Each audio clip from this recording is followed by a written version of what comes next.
大家看看，哎，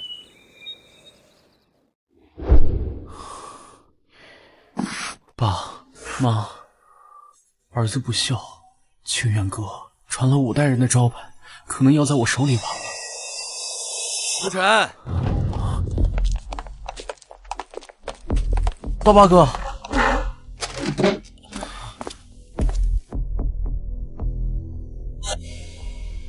大疤哥，哥，你这是干嘛呀？给我打盆水。不是哥，你这是什么意思啊？哥，我怎么做生意啊？哥，不是，叔父，不是哥，你这样我没法做生意了呀。你做生意，我1周来3回，你倒是把钱还我呀你！哥，我跟你说了，我这现在是真没钱。没钱？我记得你前女友李小文不是跟柳少成天吃香喝辣的吗？你来，你再看看我们哥俩啊，都饿瘦了。你要不找你前女友借点钱？不是哥，我求你了，行不行？你再给我几天时间，我现在手里那儿有一个花瓶，你等我把花瓶卖了。得，我现在什么都不要啊！我告诉你，我只认现钱。这水有点凉啊，等会烧热。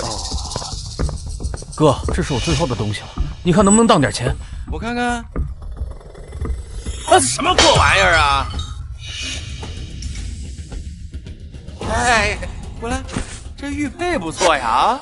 啊，给我！我求你了，这个真不行，我求你了！去你的！我告诉你啊，杜晨，今天不给钱，我明天还来。没钱，我把你店给你砸了。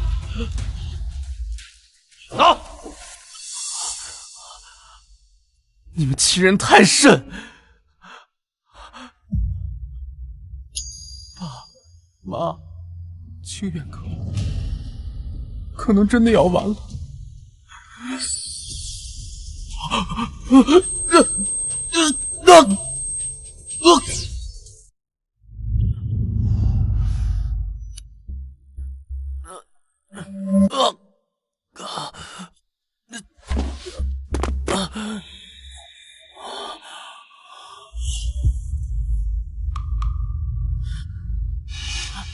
收好了。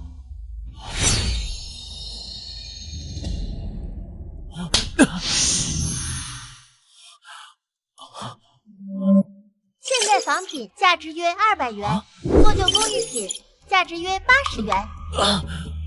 大明永乐玉质金丝楠阴沉木价值约180万至220万元。物品价值，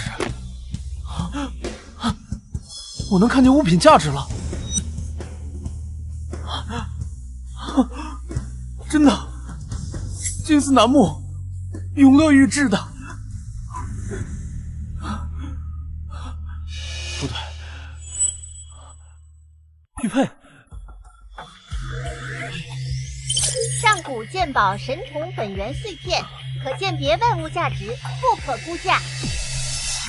是玉佩给我的能力。爸妈，你们看见了吧？咱们家有救了，清远阁有救了。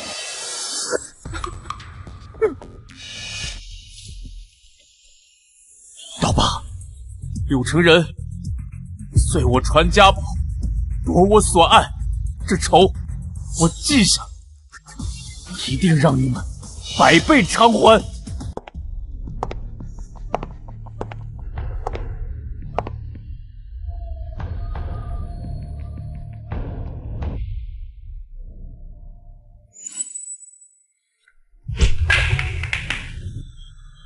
老板，按照您的吩咐，我去清远阁找陆晨那小子了。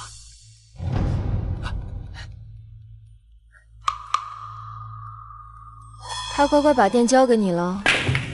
那小子穷横的，我就使了点小手段，那谁曾想他敢跟我动手啊？然后就自己没站稳，摔门上了，还借了刀疤，我不管你用什么方法，软的硬的明的暗的，我只要结果。清远阁那块地我必须拿下，陆晨那块玉佩我也要。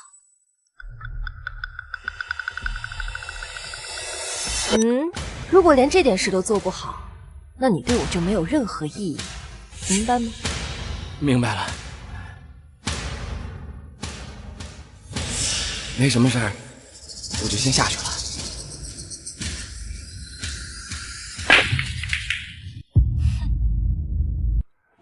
哎，不能再降价了啊！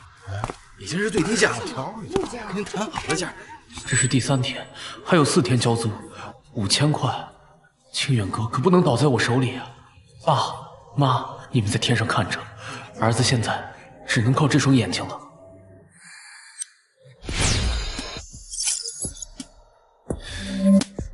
哎，过来看看啊！这是做旧仿品，价值约150元。哇，这可是祖传的彩釉，颜色都是极好的。哎呀，我再看看吧，还可以。小伙子，看看吧，啊！民国37年10印本，价值180到220元。来，过来看看，老物件都是老物件啊！嘿呦，小伙子喜欢什么？随便看。看，这个怎么卖啊？好眼力，明代青田石300。你看这包浆啊，多自然呐！现代机器雕，当前价值40至60元。我再看看吧。清末明初普通西铜壶，350元至450元。利润太薄了，需要懂行的买主，我没时间慢慢出货。哎，您再看看吧。哎，清乾隆御窑厂制粉彩缠枝连纹笔写真品，价值380万到450万。380万是乾隆粉彩御窑厂真品，房租清远阁有救了，真的有救了。不能急，绝对不能急。古玩行最忌讳漏气，摊主但凡看出一点苗头，价格都能翻上天。哎，老板啊，那些旧书怎么卖？啊，1本20，5本80，10块1本吧，我挑2本。那行，给你吧。过去了。Hello。哎，这黑疙瘩是什么玩意儿？啊，你说这个啊？不知道哪儿收来的，在我这儿放好多年了，一直没人要。全是油啊！这是不是放厨房里盛酱油的呀？是吧？你要啊？给100块拿走吧，我还能腾块地方。100啊，50我都嫌多呀。那你给多少？30。30我都收不来呀。那我不要。哎，80，最低了。50，不行就走了。行，给你吧。占我地方这么多，你们赚大了！我告诉你哦，老板。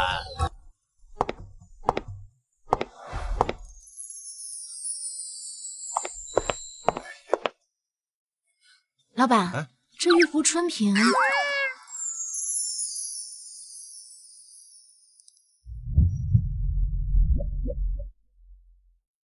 画工倒是规整，釉面也显温润。什么年代的？姑娘，好眼力呀！这可是正经的乾隆民窑的精品。你看这青花发色多沉稳呢，还有啊，这缠枝连纹画的多流畅啊，这包浆也自然，这绝对是开门的老物件。乾隆民窑啊，这器型倒是规整，青花发色也还算沉稳，声音也清亮。不过这釉面的光泽是不是有点太过于贼亮了？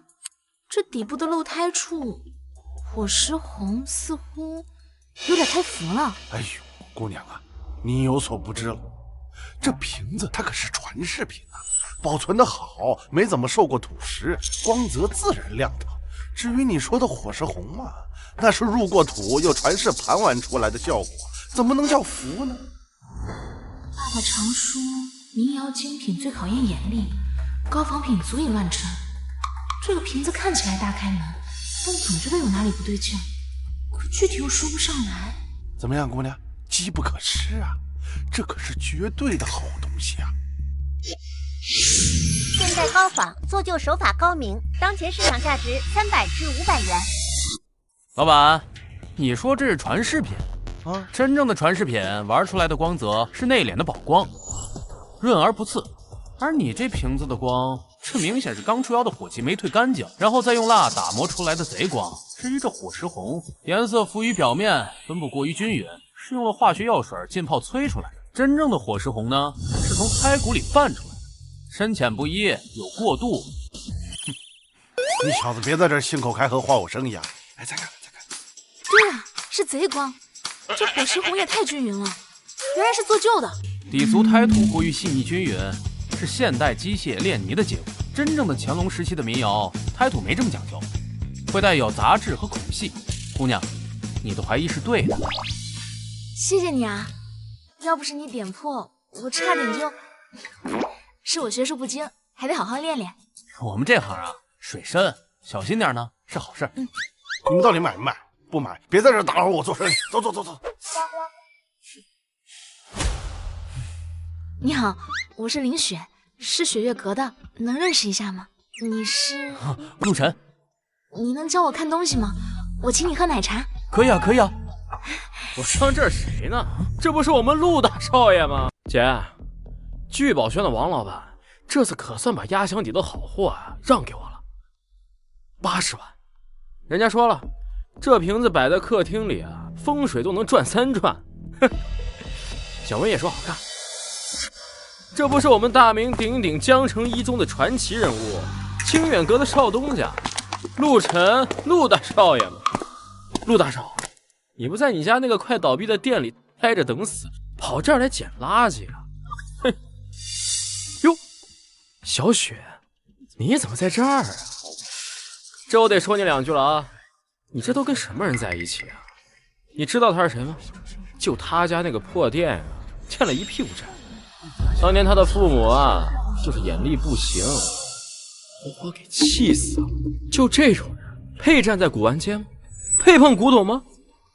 柳成人，你说话放尊重点。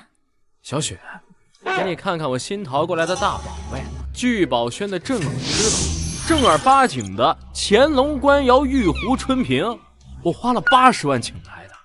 你们看看，这画工，这釉色，这器型，你再看看他怀里那个，这什么玩意儿？怕不是在哪个垃圾堆里捡出来的？黑不溜秋，跟茅坑里的石头似的。哎，就是柳少说的对啊，那破玩意儿就是我摊上垫桌脚的，我50块钱卖给他，我都亏心呐。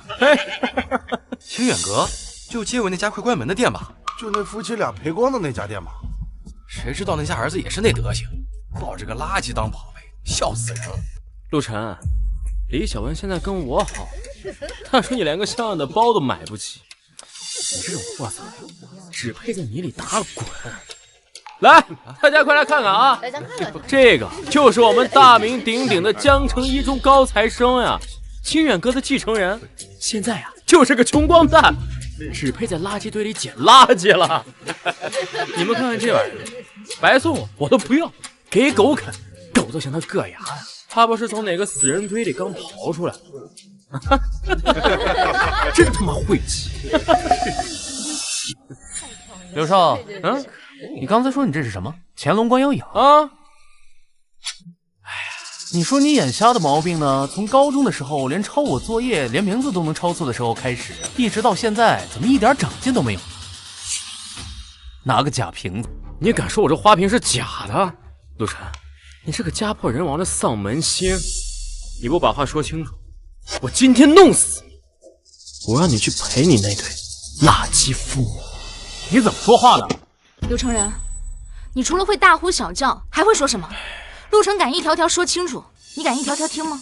是不是心虚啊？行，我跟你说清楚。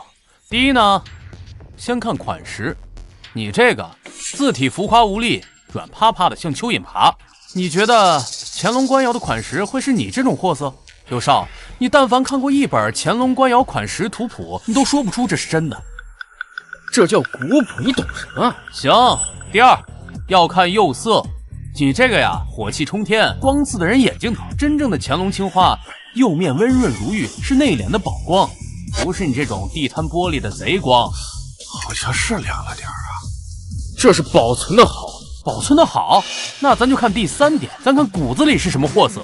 真正的骨瓷呢，历经岁月，胎骨温润，而你这个瓶子呢，胎质粗糙疏松，用的是现代机械压胚，这里面满是气泡和杂质。最可笑的就是你这个，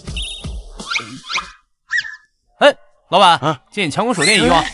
大家请看。这是化学药水浸泡做旧，再用喷枪模仿岁月磨损的痕迹，手法低劣，连高仿都算不上。现在景德镇批量生产的低端产品，成本最多800，而且包邮。8折买10万买像这次亏到姥姥家，笑死人了！柳成人，听见了吗？800块，你还跟个宝似的在手里捧着，就你这眼力，还好意思说人家是下等？我看你啊，才是最大的笑话。让一让，让老夫来看一看。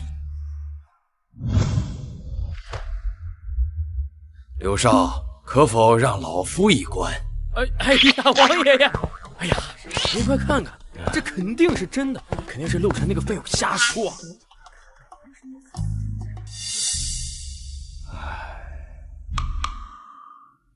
刘少，这釉面手感确实不错，胎足露胎处啊，火石红是后染的，青花发色浮于表面。这瓶子正如这位小友所言，是件新仿，还是假的呀？而且仿的不甚高明。王掌柜，既然您在这儿，小辈这儿也有一样东西，想请您帮忙长长眼。这染料渲染，层次分明，这包浆温润自然，这就是岁月摩挲出来的宝光啊！这位小友，这难道是乾隆本朝御窑制作的粉彩缠枝连纹笔洗吗？真品呐，真品呐！乾隆粉彩，御窑厂，真的假的？王掌柜亲口认定的真品，这黑哥的是国宝。这位小友，你这笔洗卖不卖？不卖，老夫愿出300万，现款马上转账。你早就看出来了？从你花50块钱买它的时候，你就知道啦。柳成人，你现在还有什么话说？花80万买了个破烂，人家50块买了件国宝，到底是谁有眼无珠，谁才是真正的行家？柳少，现在谁才是捡垃圾的？不可能啊！假的，都是假的，是你们啊！是你们骗我！我这是真的，是真的！哎呦！刘公子，刘少，你怎么了？快叫救护车！叫救护车呀！叫啊！活该，这就叫恶人有恶报。陆晨，你走吧，真是晦气。他不会死了吧？那我们一会儿喝什么奶茶？哎呀，爸妈，看见没有？咱家有救喽！陆晨，欠我的钱什么时候还啊？啊！我告诉你啊，今天你不还我钱，我把你这个店给你砸了！刀疤哥，钱过几天就有了。你等我把东西出手了，我就第一时间给您还上，连本带利。你能有什么好东西啊？我看陆老板，你是敬酒不吃吃罚酒啊！给我砸！我没说不还你们钱的。你们干什么？小爷，就是这样。你们干什么？不是，你是谁呀？啊！敢在我林月如的面前撒野，滚！你给我等着！小姨，这就是超级厉害的陆晨。陆晨，这是我小姨林月如。你好。你就是陆晨啊？让我外甥女念叨了一路的大师。没有，大师谈不上，还是感谢阿姨出手相助，谢谢阿姨。小姨，就是那个笔洗，乾隆官窑的，值几百万呢。几百万？就这？小子，古玩行的水深着呢，运气好一次不算什么。你别是用了什么见不得光的手段，或者这根本就是个套，想骗骗我们小雪这种不懂行的。小姨，你怎么能这么说呢？陆晨他不是那样的人。没事没事，林小姐谨慎点能理解。但是东西就在这儿，是真是假自有公论。清远阁虽然小，但是做的从来都是光明正大的事儿。小姨，你看啊，陆晨有这么一个宝贝，他需要一个好的平台才能卖出高价，而我们雪月阁也正好需要一件好的拍品。如果我们雪月阁帮他卖这个宝贝，岂不是一举两得？是骡子是马，拉出来溜溜，跟我们回雪月阁一趟。要是让我发现你徒有虚名，或者敢打我们小雪的主意，不会，没有。等一下我姐，走吧，你等我一下啊，姐。老板，陆晨那小子，他攀上高枝了。过程我都已经知道了，你不仅没有逼走陆晨，还让雪月阁那个林月如当场把你给揍了。刀疤，你真是越来越有长进了。老板，你再给我一次机会啊！我带人把他雪月阁给他砸了。蠢货！然后让执法者顺藤摸瓜找到我这儿。现在雪月阁已经明目张胆的插手了，你还以为小打小闹呢？打狗还要看主人，你陆晨竟然敢当众打我的人，简直不把我云烟斋放在眼里。还有雪月阁那几个女的敢和我作对，这笔账已经不是简单的把他陆晨的东西拿走那么简单了。刀疤，你给我听好了，从明天开始，24个小时派人盯紧陆晨和雪月阁，我要知道他们去了哪儿，干什么，所有细节一清二楚。老板，你的意思是连雪月阁一起？不能留了。至于那个陆晨，他不是眼光毒吗？他不是会鉴宝吗？雪月阁不还指着他重振旗鼓吗？好啊，哼，那就让他知道知道古玩这行的水有多深。好，老板，我一定盯紧陆晨和雪月阁，我不会再犯错了。陆晨、林雪、简雪、林月如，我要让你们所有人都知道得罪我柳如烟的下场。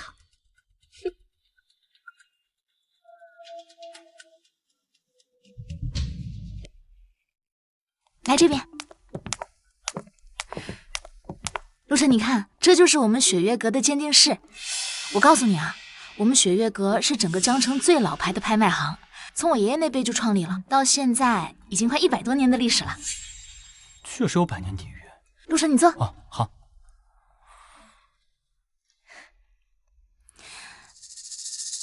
陆晨，实话告诉你吧，其实我们雪月阁最近遇到了点麻烦。柳如烟的云烟斋这几年势头很猛，抢了我们不少生意和客户。这次请你来，一是真心的想要和你合作，二也是想请你帮帮雪月阁。哦对，一会儿要来的是简雪姐，她是我们这儿的首席拍卖师，也是一个鉴宝天才。不光人长得漂亮，能力也很强，就是脾气有点冷，眼光毒得很，好多老藏家都怕她呢。是吗？那我更想见识一下啊！还有我的小姨林月如，刚才你见过的，她是负责我们整个拍卖行的安保的，从小练武，厉害着呢。不过她总是觉得接近我的男人都不怀好意，所以一会儿你别介意啊。不会的。小雪，小姨，简雪姐。小雪，这就是你在电话里激动了半个小时说的那位在地摊上捡了国宝的陆晨陆先生。你好。小雪，我跟你说过多少次了，古玩行里骗子最多，尤其是那些看起来人畜无害的。某些人仗着自己有张小白脸，编个故事就想骗财骗色，这种套路我见多了，我们雪月阁现在处境艰难，更不能出任何纰漏。小姨、简雪姐，你们别这样，陆晨他很厉害的，刚才在街上连王掌柜都亲口认证了，那件笔洗是真的。王掌柜，真古斋的王老爷子。他年纪已经大了，偶尔走眼也是有的。陆先生真是年轻有为，不知师承哪位大家。是故宫博物院的哪位老师，还是哪个流派的传人？没有，我这个家传手艺不值一提。那东西在这儿是真是假，一看便知。小子，我警告你，要是敢拿假货来消遣我们，浪费我们雪月阁的时间，后果你承担不起。小姨，你怎么能这么说呢？小雪，玉茹姐的话虽然直白，但并不是没有道理。古玩这一行，信誉就是生命，我们雪月阁现在更不能有任何闪失。这是还是乾隆时期的，这器型倒是规整，缠枝莲纹画的也还算流畅，这釉色肥润莹亮，有胶质感，是典型的乾隆时期特征。这画工莲瓣的晕染层次分明，过渡自然，绝不是普通仿品能达到的。这胎质细腻洁白，这橘皮纹自然均匀。怎么了，简雪？你再好好看看，就算这做旧水平高，肯定有破绽。林小姐，你指那个应该是人为附着物做旧，那种通常用胶水混合泥土凝制而成，油盐熏制，附着生硬，分布不自然。这鼻息角落的包浆温润厚重，这是由内而外泛出的宝光，与污垢融汇自然。这是岁月沉淀的痕迹，绝非短时间能做出来的。还有这酥麻离清的晕散感，青料深入胎骨，铁锈般分布自然。这确实是清代早中期特点。就算这些特征都对，也只能说明仿造者水平高。现在这高仿技术日新月异，高水平仿造成本极高，谁会耗费如此巨资去打造一个相对冷门的笔洗，然后扔地摊上卖100，换你干嘛？逻辑上都说不通啊！陆先生见识不凡，这件缠枝莲纹笔洗，从釉、彩、胎、工、形、釉器等方面初步判断是对的。我就说吧，简雪姐都说是真的。但是为了对客户100%负责，我们要进行更严格的科学检测。对，科学检测最准。就算笔洗是真的，也只能说明你是运气好，碰巧蒙对了。运气也是实力的一部分呀，更何况我的运气向来不错。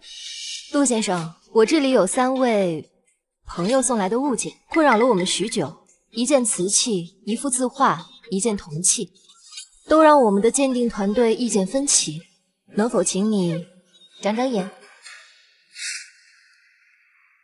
这3样东西可是难倒了好几位老师傅，陆先生可要仔细看。陆晨，别紧张。没事儿。哎，简小姐，您是想考教陆某的眼力，还是真心求教？有何不同？若是考教，我说出结果便是；若是求教，我可以说出理由。哼，口气还不小。那你说说看吧。好，这件宣德青花呢，青花发色艳而漂浮，釉面贼光未退，款式绵软无力，而且最重要的就是，看釉下气泡均匀如鱼子，大小一致，这是现代器窑的特征。而真正的宣德青花用的是柴窑，气泡大小不一，层次分明。此物现代高仿，做旧时间不超3年。而这个唐伯虎，画工尚可，磨得形似，但败笔有2：一是纸，唐寅所用当为明代中晚期棉料宣纸，纤维长短不一；而这个纹理均匀，这是机器压制的痕迹。2是墨，真迹墨色历经数百年，沉静内敛。而此画墨色浮于表面，分布过于均匀，这是大概去年天津出的货。至于这款铜炉，底款大明宣德年制，比例稍弱，刻工略显迟疑，是后刻的，但是器物本身手感坠实，包浆厚实，这个是经年累月人气盘玩所致，仿不出来。这是一件明末清初时期高手的仿宣德炉作品。你居然知道的这么清楚，连产地和大致年份都……这件铜炉，我们之前一直以为是民国仿，断代在清末明初，你居然一眼就……明末清初，这断代比我们之前判断的早了近200年，价值至少翻3倍吧。你看，我就说吧，陆晨是最厉害的。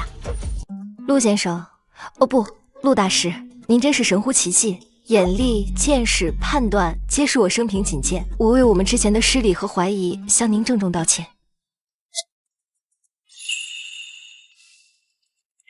你确实是有真本事，是我林月如有眼不识泰山了，说话难听，对不住。我们雪月阁现在确实需要您这样的高手。哎呀，简小姐、林小姐言重了，陆某只是家学渊博，加上运气好罢了。陆大师，这绝非运气。明人不说暗话，我们雪月阁现在处境艰难，柳如烟的云烟斋步步紧逼，抢客户、挖墙脚，甚至不惜散播谣言诋毁我们。我们需要打一场漂亮的翻身仗，需要一件能镇住场子的重器，更需要一位能稳定军心的定海神针。今后您捡漏得来的宝贝，可以全部交由我们雪月阁来拍卖，我们只收取行业内的最低佣金。另外，我们诚挚地聘请您担任我们雪月阁的首席特邀顾问，不需要坐班，只需要在有重要藏品和疑难杂症时出面把关，年薪300万，另有绩效分红。合作可以，但我有2个条件。说。第一，我只负责鉴定，不参与你们的日常管理和商业决策。第二，我只是你们的合作顾问，我不想被打扰。完全没问题，都写在合同里。陆先生，您这是答应了？陆晨，不，师傅，你实在太厉害了，你能不能教教我？我也想学鉴宝。我们一起把雪月阁重新做起来，把云斋比下去。小雪，别胡闹，鉴宝需要天分和累积，岂是儿戏？不过陆先生，小雪虽然莽撞，但说的是实话，我们雪月阁现在确实需要你。哎呀，可以，拜师就不必了，我们互相学习，共同进步。你要是感兴趣的话，可以偶尔和你讲一下入门的基础知识。真的吗？太好了，一言为定。一言为定。陆先生，您的那件笔洗保守估价在400万以上，它将是我们秋季大拍的重头戏。等拍卖流程走完，拍出之后，扣除押金，再支付剩余款项。我会先让财务支付给您100万预付款。好。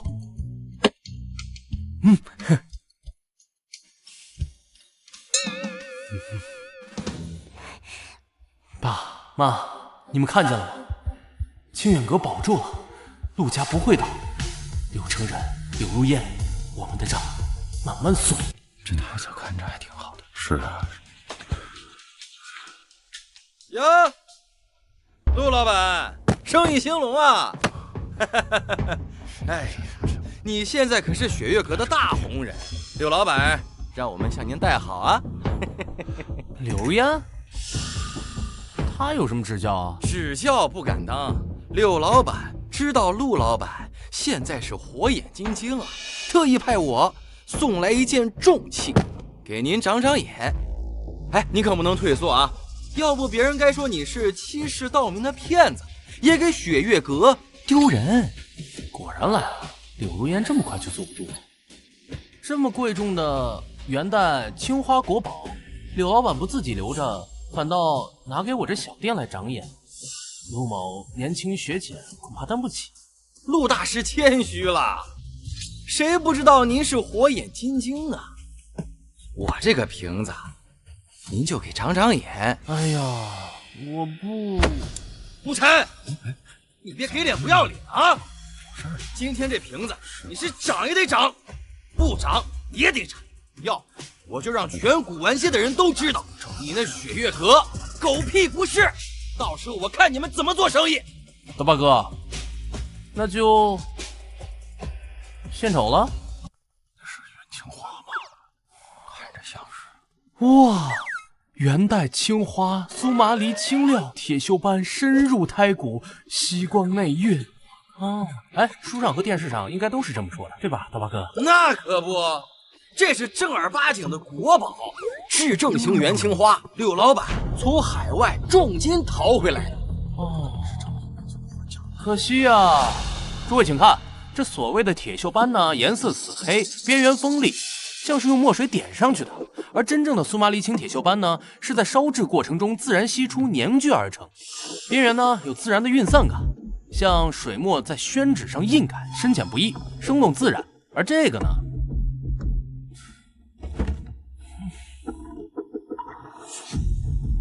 看，颜色是不是淡了？它掉色了，这是人为用高锰酸钾自然析出的，腐蚀釉面做出来的假锈，徒有其表，败絮其中。哎，你可别胡说啊，这是包浆。那咱就再看这釉光，元代青花呢是历经数百年岁月，釉面宝光内敛，温润如玉，是一种由内而外散发出来的柔光，俗称蛤蜊光。而你这个，乍一看似乎温润，但细看之下呢，光泽呆板，像一层浮蜡，行话叫死光，或者是贼光未退尽。你别空口白牙啊，拿出证据来。那咱就说点再实在的，胎土。元代制瓷呢，用的是景德镇麻仓土，俗称糯米胎，放大它呢有粗颗粒感，烧成后啊，底部漏胎处常常带有自然火石红。啊，你们看看，这胎土细腻洁白的像面粉，均匀的过分。这个呀是现代高岭土，经过多次淘洗、过滤机器炼泥的结果，而且手感异常赘手。这个呀是为了模仿古瓷的厚重感，造假者呢往往在胎土里掺入石英粉、水泥来增重。这种胎呢毫无古意，一摸便知。你血口喷人啊！你有什么证据啊？就你们这种粗糙的手法、低劣的手段，还有你刀疤今天反常的捧场，应该是云烟斋的柳如烟派你来的吧？想用8000块买一个破烂就想冒充国宝来砸我招牌，砸我们雪月阁。你们云烟斋呀，也就这种下三滥的本事了。你放屁！我告诉你啊，陆晨，你敢侮辱柳老板啊？断我财路！哼！好，我今天非扒了你的店不可！你又来！我看谁敢动手！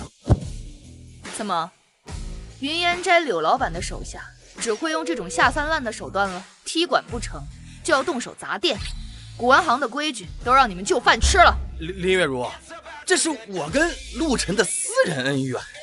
私人恩怨？你带着假货来我们雪月阁合作顾问的店里闹事，还想打人砸店，这已经是寻衅滋事，违法乱纪，我们已经报警了。哎呀！各位亲朋邻居啊，你们看到没有？他们云烟斋拿假货来找我长眼，就因为被我指出破绽了，他们就要砸我的店。你太过分了你这样以后谁还敢跟你们做生意啊？你这种行径是什么？这是恐吓，这是黑社会做派。今天他敢对我这样，明天就敢对你们在座的各位这样，这谁来报警呢？哎呀！说得好，云烟斋太狠，居然养祸坑人，报警，法制是会把你抓起来。好，你们给我等着！哎，大哥，国宝，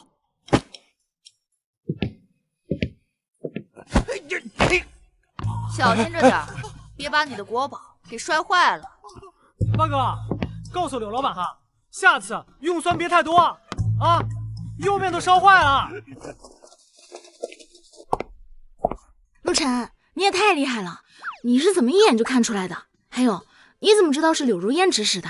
假的就是假的，破绽太多。至于柳如烟嘛，你说除了他，还有谁会这么着急，想把我刚立起来的名声给打下去啊？跳梁小丑，陆晨啊，你这次算是把云烟斋给得罪透了。柳如烟这个女人睚眦必报，你可得小心点了。债多了不愁，我也不怕他来找我，他来找我，我也不理他。如果他非要来欺负我，但他要是执意要碰一碰雪月阁，我保定。没错，让我们一起把云烟斋比下去，让雪月阁重回巅峰。耶，耶！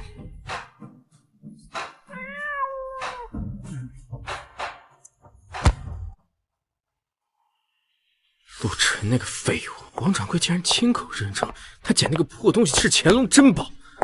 成人，别生气了，来，喝杯酒消消气，这可是你最喜欢的罗曼尼康帝。消气？我怎么消气？现在全京城人都知道，我柳成人花了80万买了一个假瓶子，而他陆晨花了50块钱捡了个国宝。他在古玩界还不给我紧面子，这都不算完，雪月阁那3个女人，居然当场就把她给请走。林雪那个小丫头片子，竟然还挽着她的手。简雪那个女人，竟然开出了1年300万的顾问费。300万，她陆晨凭什么？他不就是一个父母早亡、店铺早就要倒闭了的穷光蛋吗？他凭什么踩在我的头上？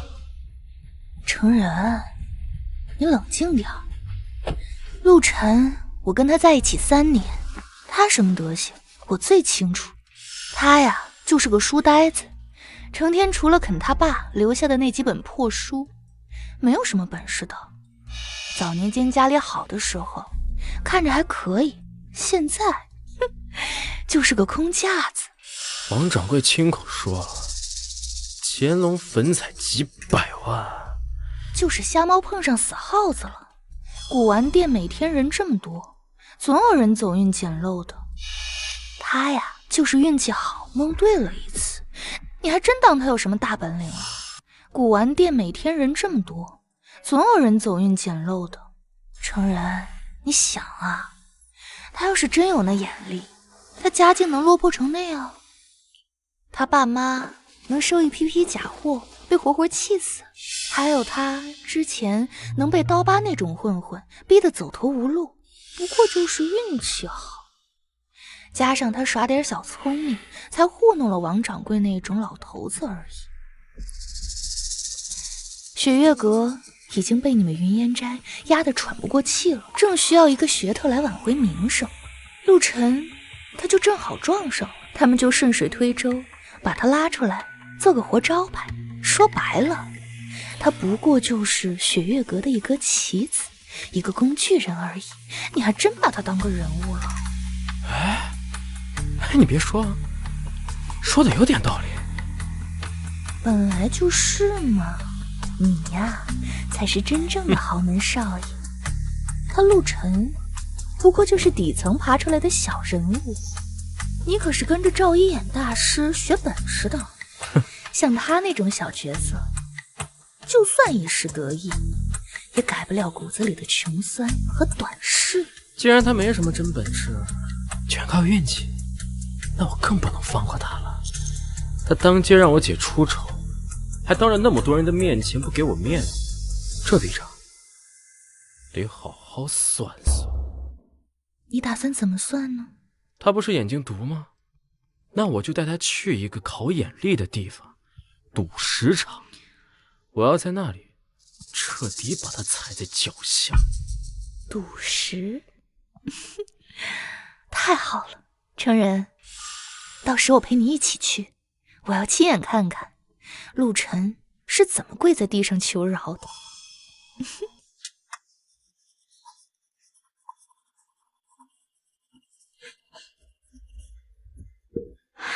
陆晨，这个月的流水算出来了，光是那件比喜的预付金，再加上那几件小拍的佣金，我们这个月就已经入账120多万了。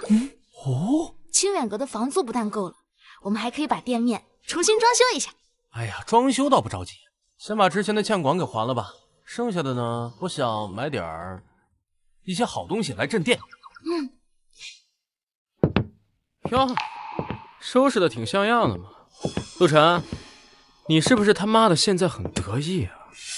真以为抱上了雪月阁这个大腿，就真的飞上枝头当凤凰了？柳承仁，你干什么？柳少，打碎物品呢，照价赔偿。你打碎的那个青花瓷瓶是清中时期民窑精品，估价33.8万，给你抹个零，33万。33万？陆晨，你他妈想钱想疯了！就那堆垃圾，你还好意思管我要钱？店里的监控可都已经录下来了，你无故闯入，故意损坏财物，视频里可都记录得清清楚楚。你要么现在赔钱，要么我马上报警，告你寻衅滋事，故意毁坏财物。你柳大少要不要去拘留所待几天？钱？老子有的是钱，33万是吧？这是一张100万的支票。哎呀，不过这钱啊，可不是那么好拿的。你拿了这钱，要跟我去一个地方。什么地方？赌石场。你不是鉴宝很厉害吗？在地摊上还能看出那叫什么乾隆官窑，就是不知道你这眼力啊，能不能看到石头壳下的东西？你敢不敢跟我去赌石场玩一票大的？陆晨，别去，赌石跟鉴宝根本就不是一回事儿，那里面的水太深了，一刀天堂，一刀地狱，他肯定已经设置好陷阱，等着你跳。我们的陆大师啊，只会躲在女人身后大喊大叫。也对，毕竟是个穷鬼，连饭都吃不起，怕是连赌石场的大门往哪儿开都不知道。我得说说你啊，林雪，你看你找了一个什么玩意儿？除了嘴皮子厉害，剩下的什么都不是。程然，你跟这种人废什么话呀？100万，打发叫花子都嫌多。哟，陆晨，好久不见啊！你看看你现在还守着这破店，听说你跟雪月阁的人搭上了，说是做顾问哦。好听点呢是顾问，难听点呢，不就是给人家打工当鉴定师吗？能赚几个钱啊？宝贝说的对，陆晨，别怪我没给你机会啊！咱们就玩点简单的，咱们每个人各选3块原石，当场切开，谁的价值高谁就赢。赌约都写好了，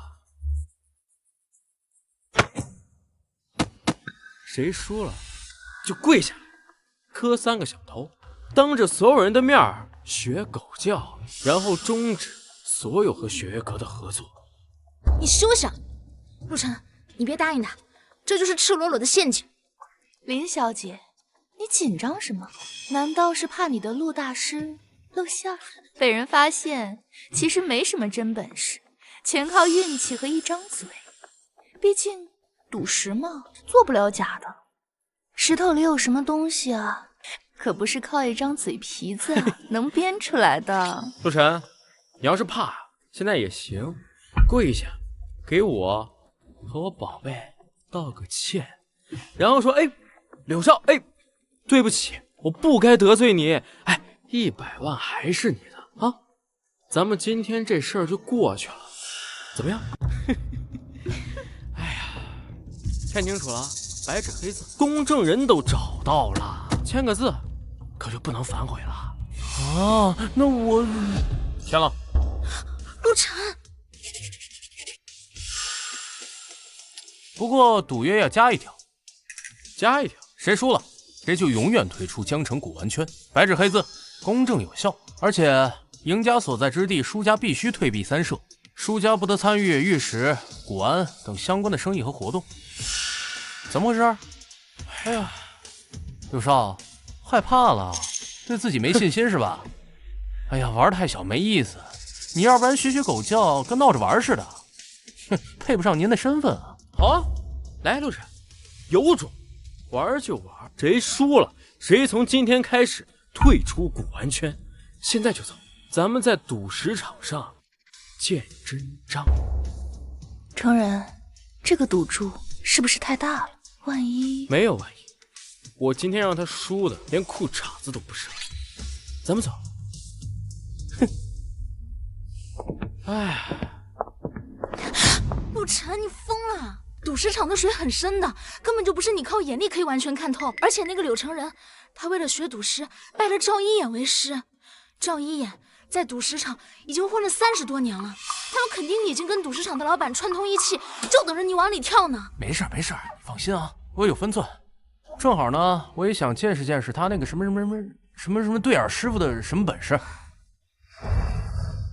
这个呢，就当成一会儿他交给我的学费了。走啊！那我拿走了。好，拿走。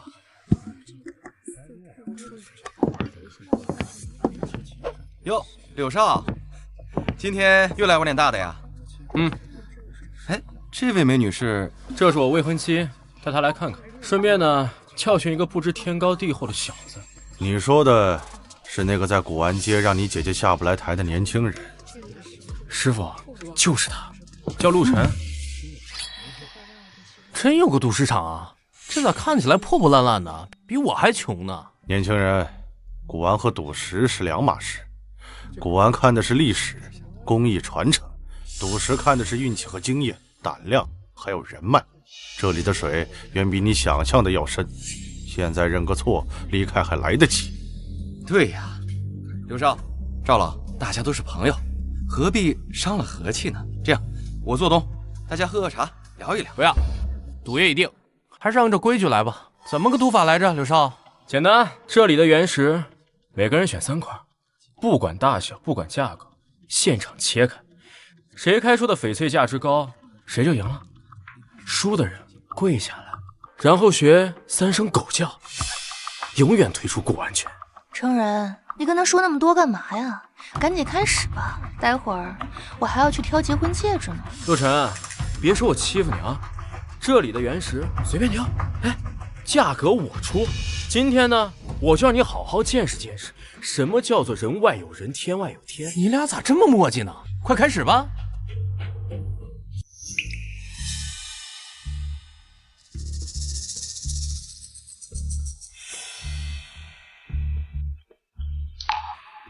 就他了。你他妈是来搞笑的吧？怎么平时捡垃圾习惯了，赌石都来这一套？这种货色的原石，要是能开出翡翠，我把它吃了。你们不是因为没钱挑了块最便宜的料子，实在不行跟我们成人借点，买块像样的也行啊。小伙子，这块表现的真的太差了，要不你再看看，那边有性价比不错的公斤料，虽然很难大涨，但也不至于完全垮。陆晨，要不再看看？柳承认他们肯定会在好料子上做了手脚，但这个也太……哎，没事儿，相信我。看来我高估了这小子，这块料懂行的都不会碰。说的是啊，这纯粹充数啊！既然你已经选择了你的宝贝，现在该轮到我了。今天我就让你好好见识见识，什么叫做真正的赌石。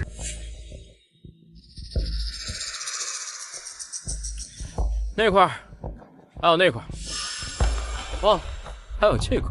柳少好眼力啊！这3块石头加一起，总值630万。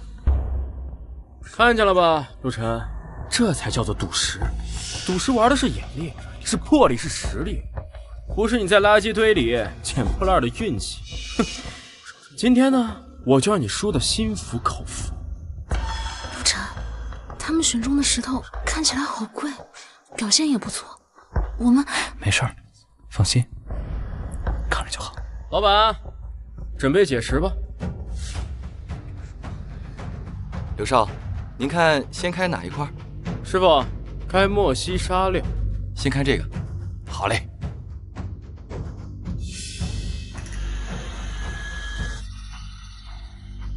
莫西沙1块。莫西沙。刘少，我出300万，让给我吧。才300万。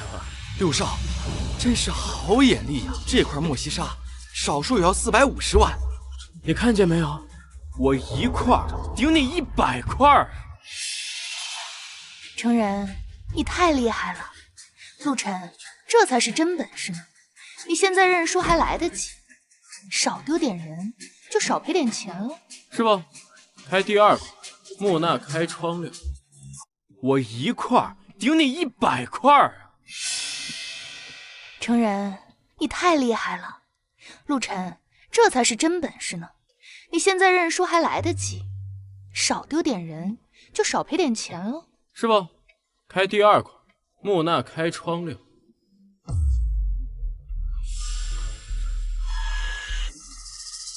墨玉翡翠1块。我天哪，2连涨，总价值超1000万。就你那些破东西，能比得上我？我觉得吧，你还是现在道歉，跪下叫我一声爷爷，我或许还可以考虑让你少学2声狗叫啊。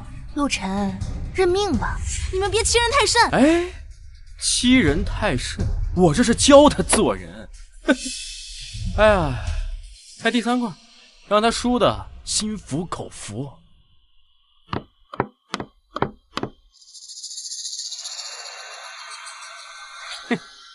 哎呀，不得了了！开出这么大一块墨玉翡翠。哇，柳少，今天真是好手气啊！这块翡翠少说也要1000万市场价。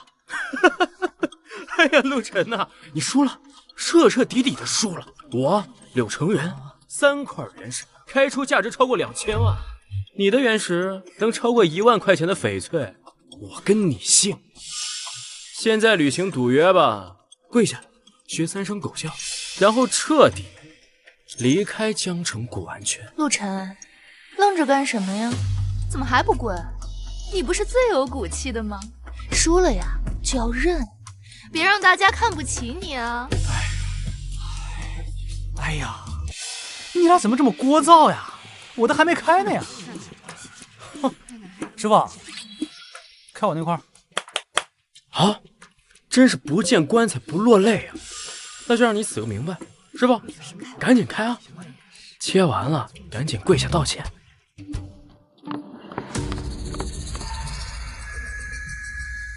第一刀白肉没化开，垮了，你说说，我就知道。果然，这个家伙怎么可能开得过？陆晨，看来你的好运气用光了。师傅，继续开啊！不对，颜色不对，不得了了，不得了了！哎呀，帝王绿，玻璃种帝王绿，我的老天爷！这颜色，这纯净度，极品帝王绿啊！这块帝王绿，温润如水，100年一遇呀！不可能，这种皮相怎么可能开出玻璃种帝王绿？我出1个亿，立刻就转账。1亿2000万，卖给我！不可能，肯定是你作弊了！哎呀，柳少，咱俩还有赌约呢。程然，哎，怎么了？程然，哎呦，陆晨，你看把程然气成什么样了？他要是有个好歹，我跟你没完！哎，别呀，赌约别忘了哈，还有学狗叫，记得刷牙了哈。陆晨，你真是太厉害了！姐，我要报仇！陆晨那个狗杂碎，先后2次让我吐血，现在让我成为全江城人的笑柄，我他妈弄死他！程然，你冷静点，你现在身体要紧。医生说了，你是急火攻心，不要再动气了啊！给我闭嘴！要不是你之前跟他在一起的3年，我至于现在看到他就这么恶心吗？我现在一见他就想到你曾经是他的女儿，恶心！程然，你不能这么说呀！我现在心里只有你啊！够了，程然，你让姐姐很失望。输了1次2次，怎么就躺在病床上无能狂怒了？姐，我陆晨的事儿我已经安排好了。姐，你有什么计划？陆晨现在可是风头正盛。风头正盛，那就让他摔得更惨。他不是会鉴宝吗？我就让他们一起付出代价。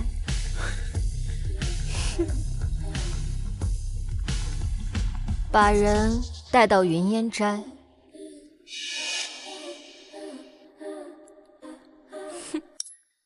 你们是没看见柳承人的脸啊，从红到白，从白到青，最后他一口血喷了出来。我的天，实在是太解气了，把人气到吐血，这小子下手挺黑啊。不过对付柳承人这种货色，倒是刚刚好。小爷，重点是过程。陆晨他实在是太厉害了，所有人都笑他挑了一块没人要的破石头，连解石师傅都劝他换一个。可是他呢，他就那么气定神闲的往那儿一站，仿佛一切都在他的掌握之中。结果1刀下去，不对，2刀下去，玻璃种帝王绿，极品中的极品啊！金水姐，你是没看到那散发出来的光芒，简直像活了一样。我听说了。他不仅开出了极品帝王绿，还对翡翠的种水色底的评价精准的吓人。这已经不单单是运气好能解释的了。陆晨的眼力恐怕比我们想象的还要深，是吧？是吧？我就说陆晨他是最厉害的，鉴宝、赌石无所不能。他现在就是我的偶像。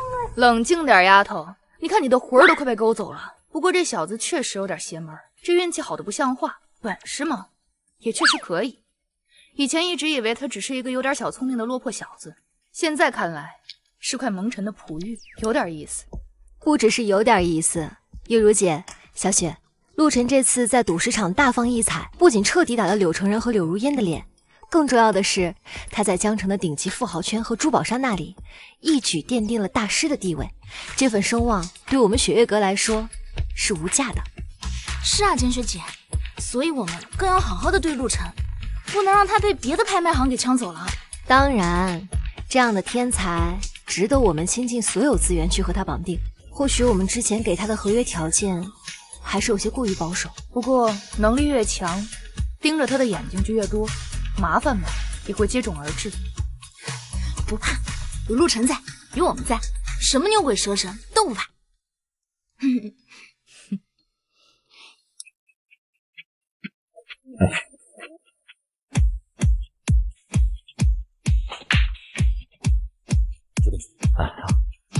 老板，人我给你带来了，这位就是圈内的鬼手李，做旧行业真正的第一高手。他做出来的东西，就算阎王爷看了都分不出来。柳老板久仰了，您要的东西我带了。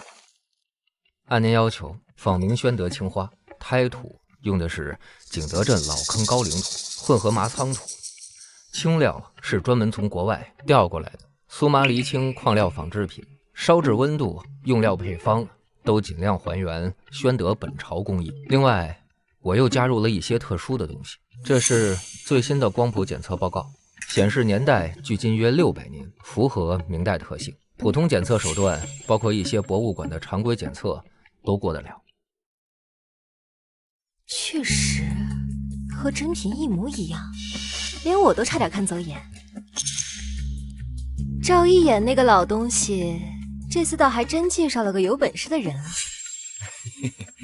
这是配套的证书，仿造雪月阁收藏记录、历次展览记录，上面的水印、钢印、专家签名都完美复制，用的是30年前的老纸张和油墨。好，很好。有了这个东西，再加上赵一眼在圈内的人脉和资源，雪月阁这次跳进黄河也洗不清了。哎，老板，咱们什么时候动手啊？明天。老板，你马上去安排，用海外匿名藏家的身份把东西卖给云烟斋，然后再以其用钱周转为由，低价转给雪月阁。记住，要快，要自然，要让他们觉得捡了个大便宜。明白，老板。李师傅，你的钱我给你打到海外账户，这件事儿……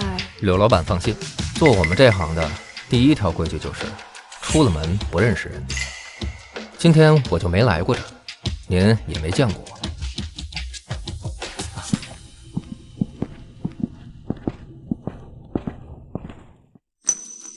陆晨凌雪，简雪林月如，我要让你们所有人知道得罪我柳如烟的下场。千远阁、雪月阁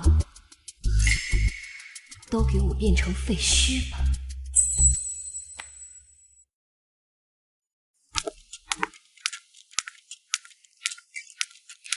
老陈，哎，林小姐，这是今天刚送过来的，云烟斋那边转过来的，说一个老客户急着用钱，抵押在那儿的。现在老客户那边等钱救命，云烟斋就吃不下，就放到我们这里了。明青花还是美品，器型规整，青花发色沉稳，铁锈斑自然，橘皮纹明显，釉面温润，底款也对。这边是证书，证书齐全，还有这个入库记录也对得上，这是5年前收的那批明青花里的。是啊，柳老板说绝对保真，客户急着用钱，以低于市场价300万的价格转给我们，他们只赚个介绍费。这东西看起来确实没问题，证书也对，价格也合适，收下吧，入库登记在册。哎，好嘞。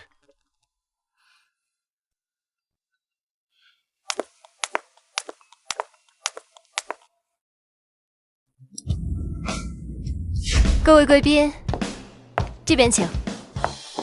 接下来是我们本次拍卖的重头戏，第38号拍品，明宣德青花缠枝连纹梅瓶。此瓶传承有序，证书齐全，经多位专家鉴定为宣德本朝官窑精品，起拍价200万。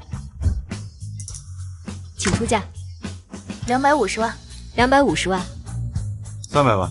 300万。你看，大家都认可。500万。500万。您二位还要加价吗？先生，500万，恭喜您。谢谢你。成功了，小叶，我就说是真的吧。那个人好像不是圈内的老藏家。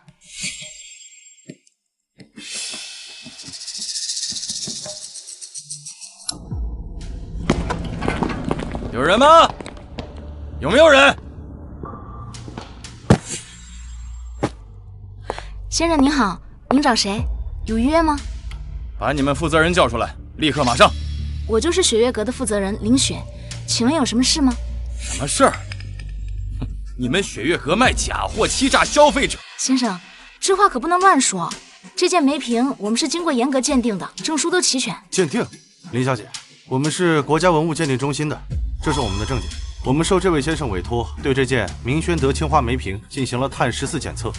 检测报告显示，这件瓷器烧制的年代不可能超过10年，而且证书也是伪造的。这根本就是一场精心策划的骗局。不可能，这个我亲自看过的，怎么会这样？我花了500万买了个假货，你们雪月阁也是100年老店，就这么欺诈消费者是吗？今天必须给我一个交代。这位先生，我们雪月阁会对此事展开彻底调查。哼，调查？证据确凿，还需要调查吗？我告诉你，我已经向消费者协会还有文物局实名举报，雪月阁关店。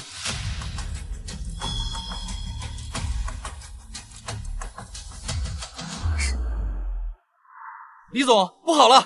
文物局和工商局的人来了，说要封存仓库，调查我们所有的藏品和账目。欺人太甚，这是要把我们置于死地啊！我们必须立刻找到破绽，证明那件梅瓶是被人故意做局陷害我们的，否则雪月阁真的就完了。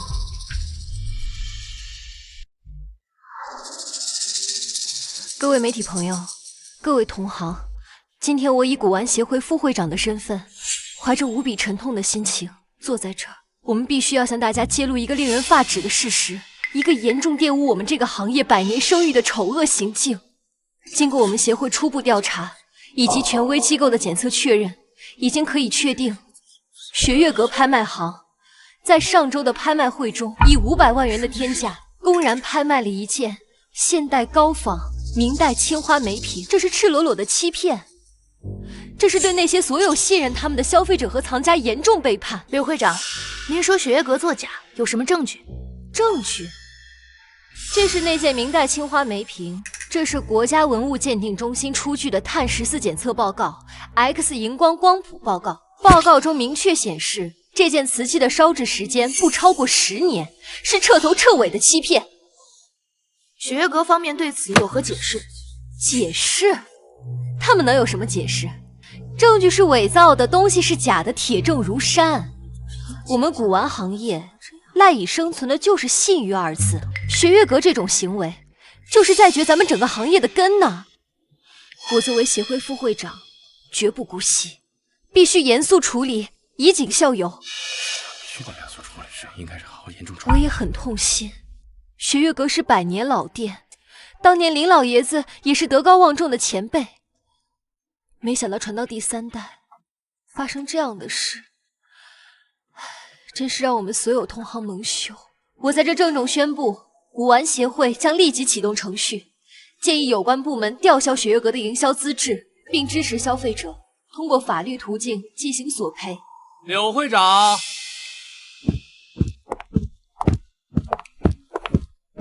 柳会长，哟，陆晨先生，你是来自首的吗？哎，柳会长，你那件瓷器能不能给我看看？怎么，你还想当众销毁证据？这不是你的清远阁，由不得你胡来。不是，你误会了，我呢，就是想给大家看一个有意思的东西。刘会长，当着这么多媒体和同行的面，你还不敢让我看一眼你手里所谓的铁证？好，就让你看，看你耍什么花样。